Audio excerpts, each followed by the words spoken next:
એક નવા ટોપિકની શરૂઆત કરવાની છે, આદર્શ દ્રાવણો. પરંતુ એના પહેલા આપણે ગઈકાલે જે રાઉલ્ટનો નિયમ શીખી ગયા છીએ એ રાઉલ્ટના નિયમના આધારે આપણે એક કોયડો 2.6 આપણે જોવાનો છે. પહેલું છે અમુક તાપમાને શુદ્ધ બેન્ઝીનનું બાષ્પ દબાણ. ચલો શુદ્ધ બેન્ઝીન કીધું છે, બરાબર. શુદ્ધ બેન્ઝીન માટે બાષ્પ દબાણનો સિમ્બોલ શું વપરાય છે? P01, બરાબર છે. ચલો બેન્ઝીન બાષ્પ દબાણ 0.850 બાર. 0.850 બાર. હવે આગળ એક અબાષ્પશીલ અવિદ્યુત વિભાજ્ય. ચલો અબાષ્પશીલ અવિદ્યુત વિભાજ્ય ઘન. અહીંયા બીજો પદાર્થ કેવો કીધો છે? ઘન પદાર્થ કીધો છે. એ પણ કેવો? અબાષ્પશીલ. અબાષ્પશીલ એટલે જેનું બાષ્પીભવન થઈ શકતું નથી. અને અવિદ્યુત વિભાજ્ય એટલે એનું વિદ્યુત વિભાજન પણ થતું નથી. એટલે કે એની અંદરથી વિદ્યુત પ્રવાહ પસાર થઈ શકતો નથી. એવો પદાર્થ ઘન પદાર્થ. ઘનના 0.5 ગ્રામ વજન. ચલો વજન આપ્યું છે. અહીંયા તમે બીજી વસ્તુ નોટિસ કરી છે મિત્રો કે અહીંયા બે પદાર્થ આપેલા છે. એક પદાર્થ તો બેન્ઝીન. બેન્ઝીન તો પ્રવાહી પદાર્થ હોય. એ બેન્ઝીનની અંદર ઘન પદાર્થ ઉમેરાયો છે. ચલો બેન્ઝીન માટે આપણે બેન્ઝીન દ્રાવક છે, બેન્ઝીન માટે 1 કહી દઈએ અને જે ઘન પદાર્થ છે એના માટે 2 કહી દઈએ. તો ચલો આ વજન આપ્યું છે. કોનું વજન આપ્યું છે? ઘન પદાર્થનું વજન આપ્યું છે. એટલે આપણને ઘન પદાર્થનું વજન એટલે W2 = 0.5 ગ્રામ. હવે વજન પદાર્થને 39 ગ્રામ બેન્ઝીનમાં ઉમેરવામાં આવે છે. એટલે બેન્ઝીનનું પણ વજન આપ્યું છે. બેન્ઝીનનું વજન કેટલું આપ્યું છે? W1 = 39 ગ્રામ. બેન્ઝીનમાં ઉમેરવામાં આવે તો દ્રાવણનું બાષ્પ દબાણ. દ્રાવણનું બાષ્પ દબાણ એટલે P1. આવો P1 P2 ના હોય, કારણ કે ઘન પદાર્થનું બાષ્પ દબાણ હોય નહીં. તો બાષ્પ દબાણ કોનું હોય? તો પ્રવાહીનું હોય. કારણ કે પ્રવાહીના અણુઓ જે વાયુ અવસ્થામાં ફેરવાતા હોય એનું બાષ્પ દબાણ હોય, બરાબર. ઘન પદાર્થ કદી વાયુ અવસ્થામાં ફેરવાય? દ્રાવણની અંદર તો ના, બરાબર. એ આપણે ગઈકાલે રાઉલ્ટના નિયમની અંદર જોઈ ગયા. એટલે P1 જે છે એ કોનું બાષ્પ દબાણ છે? દ્રાવણનું. પણ દ્રાવણની અંદર કોનું? તો બેન્ઝીનનું. કારણ કે બેન્ઝીન પ્રવાહી અવસ્થામાં છે, પ્રવાહી છે, બરાબર. તો P1 એનું બાષ્પ દબાણ થશે 0.845 બાર. ઓકે મિત્રો. હવે બાર જણાયું તો ઘન પદાર્થનું મોલર દળ અથવા આણ્વીય દળ અથવા મોલેક્યુલર વેટ. મોલેક્યુલર વેટ એટલે m, બરોબર. ચલો કોનું કીધું છે? ઘન પદાર્થનું. ઘન પદાર્થ માટે શું કર્યું? 2. એટલે આપણે શોધવાનું શું છે? m2 શોધવાનું છે.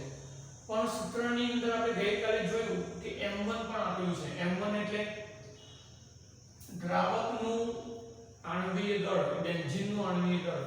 ચલો બેન્ઝીનનું આણ્વીય દળ કેટલું છે એ આપણે શોધી લઈએ. ચલો બેન્ઝીન એટલે C6H6 નું મોલર દળ બરાબર કાર્બનના પરમાણુ દળ 12 × 6 હાઇડ્રોજનના 1 × 6 12 + 78 ગ્રામ પ્રતિ મોલ. એટલે બેન્ઝીનનું મોલર દળ કેટલું આવ્યું? 78. ચલો m1 કેટલું થશે? 78. હવે શોધવાનું હતું m2. તો આપણે ગઈકાલે જે નિયમ ભણી ગયા એ જ નિયમની અંદર જે સૂત્રનો ઉપયોગ કર્યો હતો એ સૂત્ર આની અંદર વાપરી દઈએ આપણે. ચલો સૂત્ર આ પ્રમાણે હતું: P01 - P1 ભાગ્યા P01 = ચલો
850 છેદમાંથી આપણે લઈ જઈએ એટલે 0.850 ગુણ્યા 0.5 ગુણ્યા 78 ભાગ્યા ભાગાકાર અહીંયા શું હતું 39 હવે 0.850 માઈનસ 0.845 એટલે 0.850 માંથી 0.845 એટલે 0.05 ને બરાબર ચલો તો 0.005 એ ક્યાં આવશે અહીં નીચે આવશે બરાબર ચલો આપણે હવે આનું સાદું રૂપ આપી દઈએ ચલો 0.850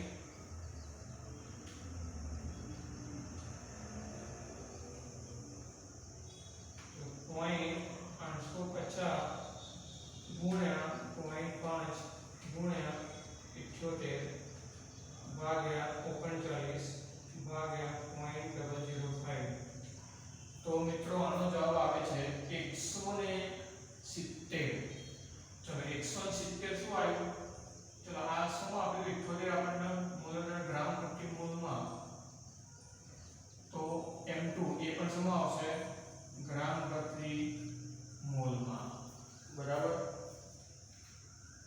એટલે આવી રીતે મિત્રો તમે 12મા ધોરણની અંદર રાઉલ્ટના નિયમના કોઈ પણ દાખલા પૂછાય બરાબર આ દાખલા લગભગ તમારી પરીક્ષાની અંદર મોટા ભાગે પૂછાતા હોય છે અને આ દાખલા 2 માર્ક્સના પૂછાતા હોય છે બરાબર એમાં માત્ર તમારે ખાલી સૂત્ર યાદ રાખવાનું છે બરાબર આ જે રાઉલ્ટના નિયમનું જે સૂત્ર છે એ સૂત્ર તમારે યાદ રાખવાનું એ સૂત્રના આધારે તમને એ ખબર પડવી જોઈએ કે કઈ વસ્તુ શું કહેવા માંગે છે માનો કે P01 છે એને શું કહીશું શુદ્ધ બાષ્પ દબાણ P1 એ આંશિક બાષ્પ દબાણ અથવા આંશિક દબાણ ચલ W2 વેટ વજન કોનું દ્રાવ્યનું 2 છે બરોબર મોલેક્યુલર વેટ આણ્વીય દળ કોનું દ્રાવકનું ચલો M2 દ્રાવ્યનું મોલેક્યુલર વેટ આણ્વીય દળ અને W1 દ્રાવકનું વેટ દ્રાવકનું વજન બરાબર આટલી વસ્તુ ખબર પડી જાય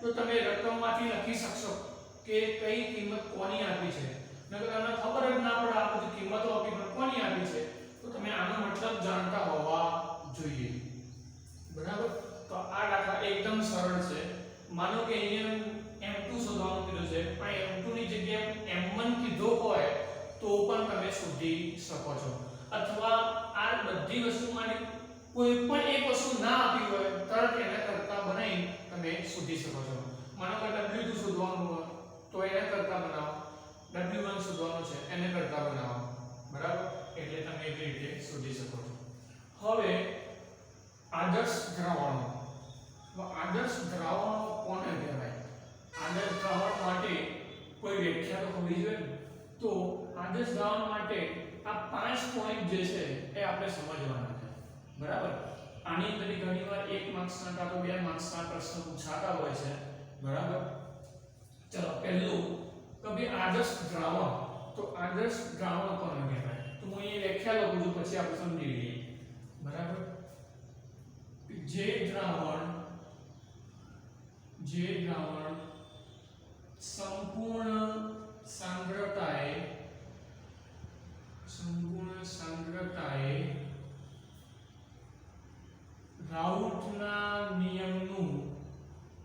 રાઉલ્ટના નિયમનું પાલન કરતો હોય તો તેવા દ્રાવણને આદર્શ દ્રાવણ કહે છે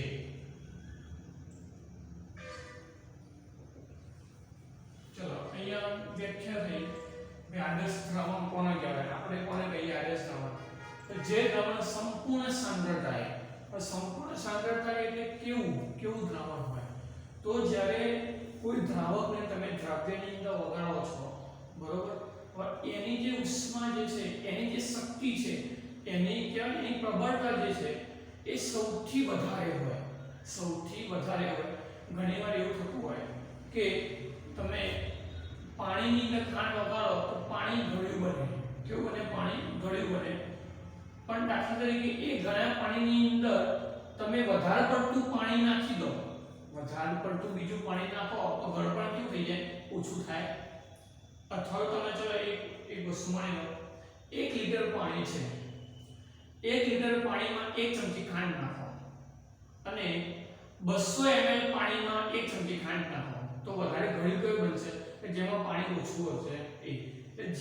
જે શક્તિશાળી છે, આપણે પાણી કેવું બનાવવાનું હતું, ગળ્યું બનાવવાનું હતું, તો એક ગ્લાસની અંદર જે 200 ml પાણી હશે એમાં તમે 1 ચમચી ખાંડ નાખી, બરોબર, અને પાણી ગળ્યું બન્યું તો એ સંપૂર્ણ સાંદ્રતા કહેવાય, બરોબર. વધારે પડતું ગળપણ છે કારણ કે શક્તિ છે એની અંદર. પણ પેલામાં શું થાય છે, 1 લિટર પાણી છે એમાં 1 જ ચમચી ખાંડ તમે નાખો છો, ભલે ઓગાળી દો સંપૂર્ણ, છતાં પાલાના પાણી જેટલું ગળ્યું બનશે નહીં. એટલે પેલાની સાંદ્રતા ખરી, સામાન્ય ગળપણ આપો એકદમ સામાન્ય, પણ કેવું આવશે, ઓછું આવશે, એની સાંદ્રતા ઓછી કહેવાય. એવી જ રીતે દરેક દ્રાવણની અંદર જુદા જુદા પ્રકારની સાંદ્રતા હોય, જેમ દ્રાવણ બદલાય એમ સાંદ્રતાઓ બદલાય. એટલે જ્યારે કોઈ પણ દ્રાવણ સંપૂર્ણ સાંદ્રતા હોય, સંપૂર્ણ પાવરફુલ હોય, સંપૂર્ણ શક્તિશાળી હોય, સંપૂર્ણ સાંદ્રતાએ રાઉલ્ટના નિયમનું પાલન કરતું હોય. ચલો રાઉલ્ટનો નિયમ એટલે ગઈકાલે આપણે રાઉલ્ટનો નિયમ જોઈ ગયા, એના પહેલા આપણે રાઉલ્ટનો નિયમ જોઈ ગયા. તો રાઉલ્ટના નિયમની અંદર બે વસ્તુ ખાસ હતી. એક તો પદાર્થના મોલ અંશ, કયા, દ્રાવ્ય પદાર્થના મોલ અંશ, અને જે વાયુ અવસ્થાનો જે પદાર્થ છે એના શું હતું, બાષ્પ દબાણ. આ બંને એકબીજાના સમપ્રમાણમાં છે, બરાબર. આવું રાઉલ્ટે કીધું કે જે દ્રાવણની અંદર વાયુ અવસ્થામાં રહેલા ઘટકોનું બાષ્પ દબાણ, વાયુ અવસ્થામાં રહેલા ઘટકનું બાષ્પ દબાણ અને તે જ ઘટક જે દ્રાવણમાં દ્રાવ્ય હોય તેના મોલ અંશને સમપ્રમાણમાં હોય, એટલે P ચલે છે x. આવો આપણે રાઉલ્ટના નિયમમાં જોઈ ગયા.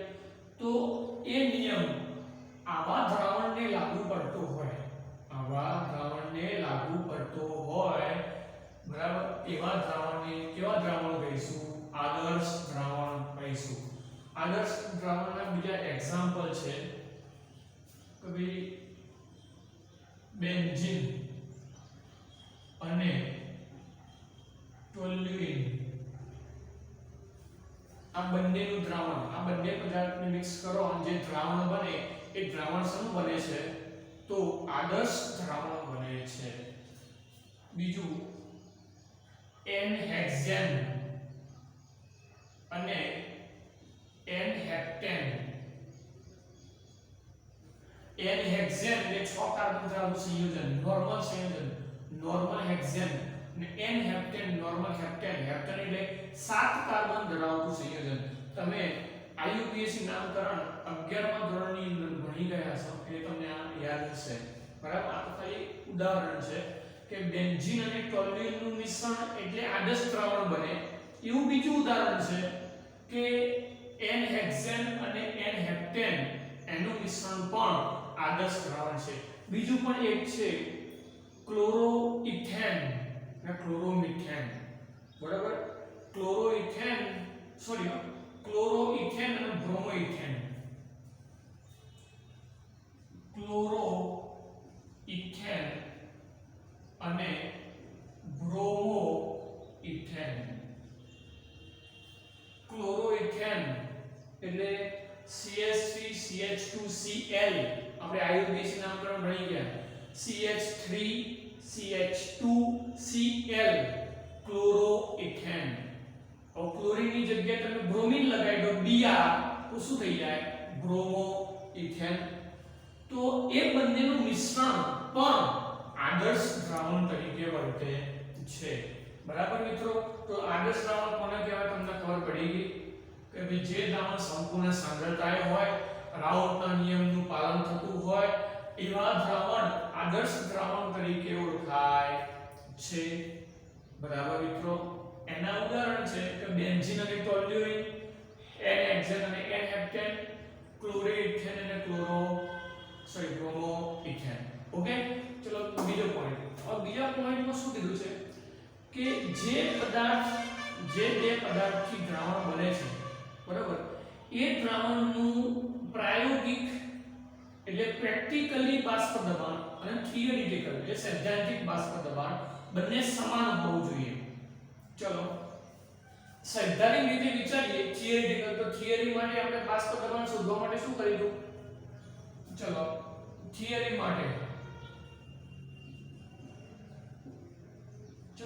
માટે બાષ્પ દબાણ શોધવું હોય તો આપણે સૂત્ર શું હતું કે P total P1 P2. ચલો P1 એટલે શું હતું? P01 x1 અને P2 એટલે P02 x2. આવી રીતે આપણે P total કુલ દબાણ શોધતા હતા થિયરીમાં એ સૈદ્ધાંતિક રીતે કહી શકાય. બરાબર. હવે પ્રેક્ટિકલી બાષ્પ દબાણ એટલે કેવું બાષ્પ દબાણ? તો મિત્રો તમે ધોરણ 8 ની અંદર દબાણ માપવા માટે એક સાધનનો ઉપયોગ કરવામાં આવતો જેને બેરોમીટર કહેવાય. બેરોમીટર શું કહેવાય મિત્રો? બેરોમીટર.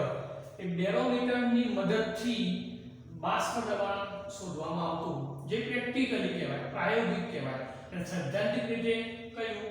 તો આ સૂત્ર પ્રમાણે જે આપણે થિયરીમાં ભણી ગયા. તો આ પ્રેક્ટિકલી છે, આ થિયરિટિકલ છે, પણ બંનેનું બાષ્પ દબાણ કેવું થવું જોઈએ? સમાન થવું જોઈએ, ભલે પ્રાયોગિક રીતે હોય કે સૈદ્ધાંતિક રીતે હોય. બરાબર. તો જે દ્રાવણનું બાષ્પ દબાણ પ્રાયોગિક અને સૈદ્ધાંતિક રીતે સમાન હોય તેવા દ્રાવણને આદર્શ દ્રાવણ લાગુ પડે છે. ખબર પડી ગઈ મિત્રો? તો આદર્શ દ્રાવણ કોના માટે લાગુ પડે? જેનું બાષ્પ દબાણ પ્રાયોગિક રીતે અને સૈદ્ધાંતિક રીતે થિયરી રીતે અને પ્રાયોગિક એટલે પ્રેક્ટિકલ રીતે જે બેરોમીટર દ્વારા માપવામાં આવે છે એ રીતે બંનેનું બાષ્પ દબાણ સમાન થતું હોય. દાખલા તરીકે માની લો કે ક્લોરોઇથેન અને બ્રોમોઇથેન છે. આનું પ્રાયોગિક બાષ્પ દબાણ આવ્યું 100 બાર, થિયરિટિકલ પણ દબાણ આવ્યું 100 બાર. તો એ બંને આદર્શ દ્રાવણ છે. આ તો એક ઉદાહરણ છે, 100 ના આવે, જુદા આવે, પણ આપણે ઉદાહરણ દ્વારા સમજવા માટે તમને કીધું છે. બરોબર. એટલે એવું વિચારતા નહીં કોનું બાષ્પ દબાણ 100 બાર આવે. ઓકે.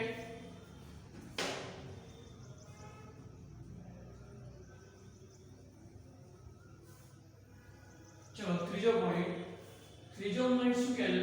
ડેલ્ટા વી મિક્સ બરાબર 0. MIX મિક્સ એટલે દ્રાવક અને દ્રાવ્યનું મિશ્રણ. દ્રાવક અને દ્રાવ્ય બંનેનું મિશ્રણ કરીએ શું બને? દ્રાવણ બને. તો અહીંયા દ્રાવણના કદમાં થતો ફેરફાર કેવો હોવો જોઈએ? બંનેનો 0. હવે કેવી રીતે 0 હોવો જોઈએ? હું તમને એક એક્ઝામ્પલ આપું. દાખલા તરીકે આ એ કોઈ દ્રાવક છે. એ શું છે? દ્રાવક. અને બી દ્રાવ્ય છે અને બંનેને મિશ્રણ કરવાથી શું બને? AB દ્રાવણ બને. સમજો મિત્રો. હવે કેવી રીતે કદ 0? તો દ્રાવક દાખલા તરીકે દ્રાવક છે એ 15 ml છે. માની લો દ્રાવક કેટલું છે? 15 ml. એની અંદર ઉમેરેલું દ્રાવ્ય 5 ml છે. કેટલું છે? 5 ml છે. બરોબર. હવે બંનેનું મિશ્રણ કરીએ એટલે દ્રાવણ બને. એટલે દ્રાવણનું પણ કેટલું થાય? 15 ને 5 20 ml થાય. બંનેને મિશ્ર કરો એટલે બંનેનું કદ કેટલું થાય? 20 ml થાય. હવે 0 કેવી રીતે આવે? તો ધ્યાન રાખો. ડેલ્ટા વી મિક્સ એટલે દ્રાવણના કદમાં થતો ફેરફાર. કદમાં થતો ફેરફાર 0. બરોબર. ચલો ને સૂત્ર બનાવીએ. ડેલ્ટા વી મિક્સ બરાબર વી સોલ્યુશન માઈનસ v1 v2. અંતિમ કદ માઈનસ પ્રારંભિક કદ. આવું સૂત્ર આપણે 9 માં ભણતા. બરાબર. સ્થાનાંતર શોધવું એટલે અંતિમ સ્થાન માઈનસ પ્રારંભિક સ્થાન. બરાબર. એ રીતે કદમાં થતો ફેરફાર શોધવો હોય તો અંતિમ માઈનસ પ્રારંભિક. અંતિમ એટલે અંતિમ શું આવ્યું? દ્રાવણ આવ્યું. અંતિમ શું આવ્યું? દ્રાવણ આવ્યું. આ બંને પ્રારંભિક કહેવાય. આ બંને શું કહેવાય? પ્રારંભિક એટલે શરૂઆતના કહેવાય. ડાયરેક્ટ ઉપરથી દ્રાવણ તો આવે નહીં. દ્રાવણ બને કેવી રીતે? દ્રાવક અને દ્રાવ્ય મિક્સ થાય ત્યારે. તો પહેલી કન્ડિશન કઈ આવી? દ્રાવક અને દ્રાવ્યને મિક્સ કરે. બીજી કન્ડિશન શું આવી? તો દ્રાવણ બને. તો છેલ્લે શું બને? દ્રાવણ. એટલે અંતિમ શું આવે? સોલ્યુશન. સોલ્યુશન એટલે દ્રાવણ. ચલો એનું કદ કેટલું આવ્યું? 20. ચલો V1 કેટલું છે? V1 એટલે દ્રાવક અને V2 એટલે દ્રાવ્ય. એટલે 15 + 5 20 - 20 = 0. એટલે આવી રીતે દ્રાવણમાં કદમાં થતો ફેરફાર શૂન્ય થતો હોય તેવા દ્રાવણને આદર્શ દ્રાવણ તરીકે લાગુ પાડી શકાય. ચલો બીજું ΔH0. ΔH એટલે એન્થાલ્પીમાં થતો ફેરફાર. 11 માં ભણી ગયા. એ કેવું થવું જોઈએ? 0. કેવી રીતે 0 થવું જોઈએ? ધ્યાન આપજો. દાખલા તરીકે દ્રાવકની અંદર કોના પરમાણુ છે? A. દ્રાવ્યની અંદર B. એનો મતલબ જે દ્રાવક હશે ત્યારે દ્રાવકની અંદર રહેલા પરમાણુ વચ્ચે કેવો બંધ હશે? તો એ પ્રકારનો બંધ હશે. એકલું દ્રાવકની વાત કરીએ, એકલું દ્રાવક એની વાત કરી રહ્યા છીએ તો એમાં અંદર દ્રાવકના પરમાણુ તો હોય જ ને. દાખલા તરીકે પાણી હોય તો પાણીની અંદર H2O ના કેટલા અણુઓ હોય? અસંખ્ય અણુઓ હોય. બરોબર? બે હાઇડ્રોજન અને એક ઓક્સિજનના પણ પરમાણુ ઘણા બધા હોય, એકબીજા સાથે જોડાયેલા હોય. એવી રીતે એ દ્રાવકની અંદર પણ પરમાણુ હોય એના. તો એ પરમાણુ કોની સાથે જોડાયેલા હોય? તો એની સાથે જોડાયેલા હોય. ચલો દ્રાવ્ય. તો દ્રાવ્ય B. તો દ્રાવ્યની અંદર કોની સાથે જોડાયેલા હોય? તો B ની સાથે જોડાયેલા હોય. પરમાણુ બનતો હોય ને બે વચ્ચેનો. એમનો તો દ્રાવક બનવાનું નહીં. H2O બને તો H2O માં એક ઓક્સિજન અને બે હાઇડ્રોજન જોડાયેલા હોય છે ત્યારે H2O બને છે. એવી રીતે દ્રાવક ક્યારે બને? તો બંને એક જ પરમાણુ જોડાયેલા હોય ત્યારે. ચલો બરાબર. હવે આ A છે. માની લો કે બંધને તોડવા માટે મારે 10 કિલો જૂલ ઊર્જાની જરૂર પડે છે. 10 કિલો જૂલ. ધ્યાન રાખજો. આ એ બંધ વચ્ચે આ બંધને તોડવા માટે કેટલી ઊર્જાની જરૂર પડે છે? 10 કિલો જૂલ. આ ઊર્જા ક્યાંથી આવી? તો અહીંથી. આ 11 ભણી ગયા કે બે પરમાણુ વચ્ચે તોડવી પડે અથવા બે ઇલેક્ટ્રોન. આપણે ઘણા બધા એના માટે ઉદાહરણ આપણે જોયા હતા. બરાબર? અહીંયા આપણે બે પરમાણુ જોઈએ. આપણે 11 ઇલેક્ટ્રોન જોયા હતા, પ્રોટોન જોયા હતા, અથવા બંધ જોયા હતા. બરાબર? બે પરમાણુ વચ્ચે બંધને તોડવા માટે આપવી પડતી ઊર્જા આયનીકરણ એન્થાલ્પી, ઇલેક્ટ્રોન એન્થાલ્પી જોઈ ગયા. એમાં એક એન્થાલ્પી છે. બરાબર? ટૂંકમાં એન્થાલ્પી એટલે તોડવા માટે વપરાતી ઊર્જા અથવા ઉષ્મા. બે બંધને તોડવા માટે વપરાતી ઊર્જા. તો આ બંધને તોડવા માટે કેટલી ઊર્જા? 10 કિલો જૂલ. એટલે 10 કિલો જૂલ આ બંધની એન્થાલ્પી થઈ. ચલો આની એન્થાલ્પી પણ એટલી જ છે. 10 કિલો જૂલ. કેટલી એન્થાલ્પી છે? 10 કિલો જૂલ. ચલો બંને મિક્સ થાય. એટલે શું થાય? A B ની સાથે જોડાઈ જાય. A કોની સાથે જોડાય? B ની સાથે.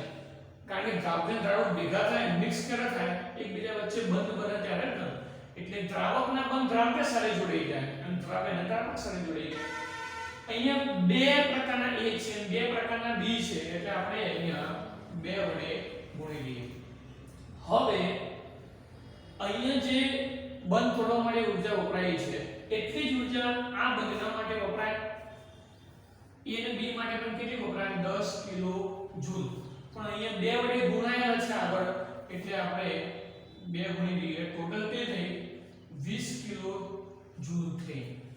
હવે એન્થાલ્પી ફેરફાર એટલે અંતિમ એન્થાલ્પી માઈનસ પ્રારંભિક એન્થાલ્પી. આના જેવું કે ડેલ્ટા H બરાબર H સોલ્યુશન અને H1 H2. H સોલ્યુશન એટલે દ્રાવણની એન્થાલ્પી અને દ્રાવક વત્તા દ્રાવ્યની એન્થાલ્પી. ચલો દ્રાવણની એન્થાલ્પી 20, દ્રાવક વત્તા દ્રાવ્ય 10 વત્તા 10.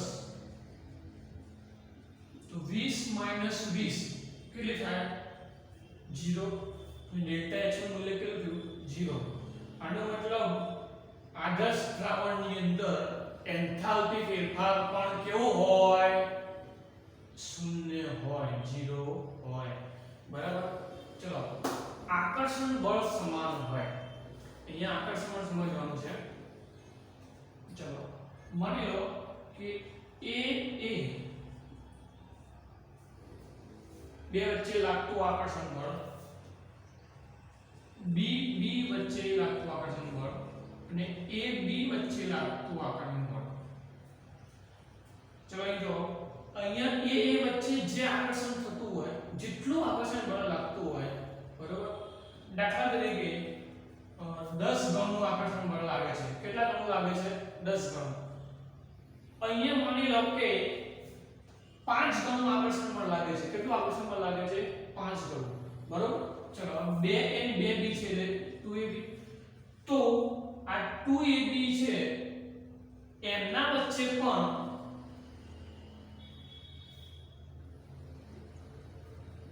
15 જેટલું આકર્ષણ બળ એના અંદર પણ 15 જેટલું આકર્ષણ બળ લાગતું હોય એટલે આની અંદર જેટલું આકર્ષણ બળ લાગતું હોય એટલું જ આકર્ષણ બળ આની અંદર લાગતું હોય એટલે દ્રાવણની અંદર આકર્ષણ બળ કેવું લાગતું હોય મિત્રો સમાન લાગતું હોય અથવા બીજું ઉદાહરણ તમારે લેવું હોય તો લઈ શકાય આના જેવું તમે લઈ શકો છો કે અથવા AA BB અને 2AB ચલો આના 20 ગણું લાગે આના પણ 20 ગણું લાગે તો આના પણ કેટલું લાગે 20 ગણું જ લાગે પણ એ બે વડે ગુણાયેલા એટલે કેટલા થઈ જાય 40 તો મિત્રો આદર્શ દ્રાવણની અંદર આ વસ્તુ ખાસ ધ્યાન રાખવાની 5 ટોપિકો પહેલો શું કે જે દ્રાવણ સંપૂર્ણ સાંદ્રતાએ રાઉટના નિયમનું પાલન કરતું હોય એ આદર્શ દ્રાવણ તરીકે ઓળખે અથવા એને આદર્શ દ્રાવણ કહેવાય પહેલો પોઈન્ટ બીજો પોઈન્ટ પ્રાયોગિક અને સૈદ્ધાંતિક બાષ્પ દબાણ કેવું હોય સમાન હોય ત્રીજો પોઈન્ટ દ્રાવણના કદમાં થતો ફેરફાર કેવો મળે શૂન્ય મળે ચલો ચોથો પોઈન્ટ દ્રાવણના એન્થાલ્પી ફેરફાર ડેલ્ટા H પણ કેવો મળશે 0 મળશે અને છેલ્લો પોઈન્ટ કે દ્રાવણની અંદર બધા પરમાણુઓ ભલે દ્રાવક વચ્ચે હોય દ્રાવ્ય વચ્ચે હોય કે દ્રાવણની અંદર દ્રાવક વચ્ચે હોય બરાબર તો દરેક જગ્યાએ આકર્ષણ કેવું લાગતું હોય સમાન લાગતું હોય તો આ બધા જે 5 વસ્તુ જેની અંદર હોય એ આદર્શ દ્રાવણ કહેવાય બરાબર મિત્રો તો આ આદર્શ દ્રાવણ તમારે સમજવા માટે આવું લખવું તો લખજો પરીક્ષામાં આવું લખવાની જરૂર નથી પરીક્ષામાં લખવા માટે તમારા બુકની અંદર જે ટોપિક થિયરી સ્વરૂપે આપ્યા છે એ પ્રમાણે લખવાનું આ તો માત્ર મેં તમને સમજવા માટે અહીંયા લખેલું છે બાકી આવું તમારા બુકની અંદર નથી આપ્યું તમને સમજાવવા માટે લખ્યું છે એટલે તમારા પરીક્ષામાં જો પૂછાય તો આવી રીતે લખવાની જરૂર નથી પણ હા જે મુદ્દા હું બોલ્યો એ મુદ્દા તમે તમારી રીતે લખી શકો છો એવું હોય તો વિશેષ સ્વરૂપે તમે બુકની અંદર વાંચી શકો છો બરાબર મિત્રો તો આજે આટલું સુધી રાખીએ મોબાઈલ સ્ટોપ કરી તમે દાખલો ગણી દેજો બરાબર વધુ આપણે આવતીકાલે